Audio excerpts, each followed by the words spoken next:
Bonjour Eric. Oui, bonjour, merci de votre accueil. Ça fait bien longtemps que je vous écoute, merci. Merci Eric, vous nous appelez de Limoges. Oui, tout à fait, oui. Alors, quel temps fait-il à Limoges? Alors là, il fait très très beau. Là, je suis sur ma terrasse et je vois un beau troupeau de vaches dans une prairie en train de paître. C'est magnifique. Bon, Que du bonheur, que du bonheur. Eh ben moi, je vois pas de troupeau de vaches.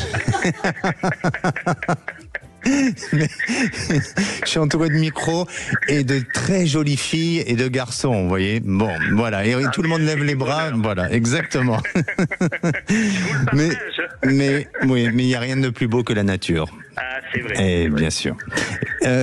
Alors, Eric, vous vous inquiétez un petit peu pour votre fille. Oui. Elle vous a appelé. Elle a pleuré pendant 1 heure. Vous avez mis le chrono pour calculer que ça durait 1 heure. Quand on a des enfants, c'est toujours délicat.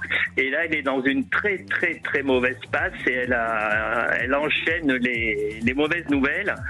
Son grand-père est en fin de vie. Oui. Ça va être dans ces quelques jours qu'il doit nous quitter. Ah, oui. Du côté de la maman? Oui. Oui, d'accord. Beaucoup d'émotions, je comprends. Est-ce que vous êtes justement dans... Elle a perdu son chat il y a 15 jours. Oui. Hier, elle a appris qu'elle perdait son emploi. D'accord. Et avec le copain... Excusez-moi. Oui. Et le copain, c'est difficile, la relation? Ça se passe pas très très bien parce que sa maman, ce copain-là, est très possessive et lui fait vivre des choses dures avec ma fille. Donc là, elle en peut plus, elle craque. Et je me suis dit, je vais appeler Alexandre, que j'écoute très régulièrement pour qu'il essaye un peu de me donner une vision. Alors, moi j'ai ma propre vision, hein, bien entendu, mais quand on est dans les émotions, c'est difficile, évidemment, de prendre du recul. La loi des séries, j'y crois, quand il y a des choses qui s'enchaînent comme ça et qui doivent justement se cumuler, on a l'impression que le monde s'effondre, mais peut-être que, et ça c'est ma perception des choses, et notamment par rapport à votre fille, alors bien sûr que personne, ça remplacera pas, les personnes qui s'en vont, personne pourra les remplacer, évidemment. Mais pour moi, en ce qui concerne votre fille, elle est dans un nettoyage énergétique, dans le sens où sa vibration est en train de se modifier. Alors bien sûr, perdre son grand-père, ça touche pas seulement votre fille, ça touche tous les autres membres de la famille. Mais ce que je veux dire, que quand il s'agit d'un membre de la famille, plus son animal de compagnie, plus son travail, plus son copain, là, effectivement, il y a de quoi péter un plomb, hein, ça c'est évident. Mais pour moi, elle est dans une autre vibration. Elle est dans quelque chose qui va lui permettre d'avancer autrement et différemment.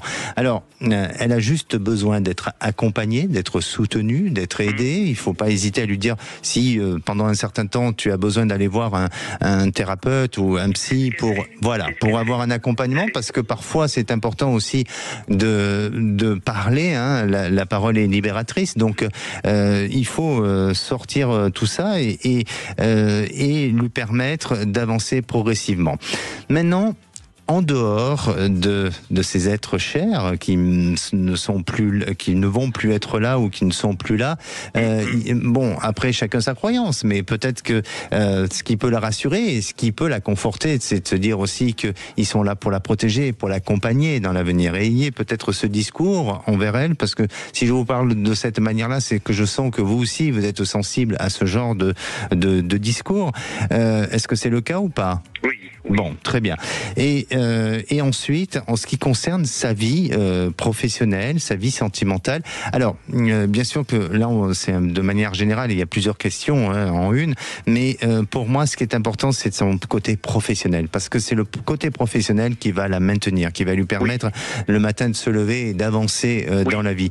Et sur le plan affectif, elle aura besoin de se reconstruire, d'attendre un petit peu avant de se reconstruire, parce que émotionnellement, il y a trop de choses qui sont en elle chargées. Et donc, elle n'est pas forcément apte, ou en tous les cas, elle ne peut pas forcément faire la bonne rencontre au moment voulu. Pourquoi ? Parce que émotionnellement, c'est chargé chez elle. Professionnellement, elle rebondit très vite. Okay. Oui, elle rebondit très vite. Vous parlez de quitter Paris, par contre. Est-ce que... Oui, très bien. Très bien, oui, très bien. Et elle a besoin d'un renouveau. Elle a besoin, comme je dis, c'est d'un renouveau énergétique, vibratoire, et elle retrouve un travail très très vite. Sous une période de 3 semaines, il y a quelque chose qui se modifie entre 3 semaines et 1 mois. Son travail s'arrête quand ? Il est arrêté déjà ?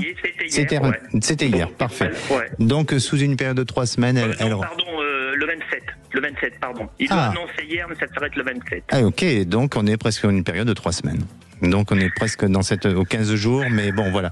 Eh bien pour moi, qu'elle aille dans les démarches professionnelles parce qu'elle va voir quelque chose de nouveau sous une période de 3 semaines. Voilà Eric. Vous savez Alexandre, est-ce que ce qui fait du bien, c'est d'avoir ce regard que vous donnez ? Oui, ce regard extérieur. Après, je ne suis pas insensible, hein, je suis comme tout individu, hein, mais je crois que d'avoir un regard extérieur, ça permet pour vous en tant qu'individu, quand vous êtes trop pris d'émotions, de changer de perception et d'angle et d'avancer autrement et différemment. D'où l'intérêt et l'utilité d'avoir des personnes qui aussi sont dans ce regard intuitif. Oui. Merci à vous, merci Sud Radio. Merci beaucoup Eric, prenez soin de vous surtout, merci.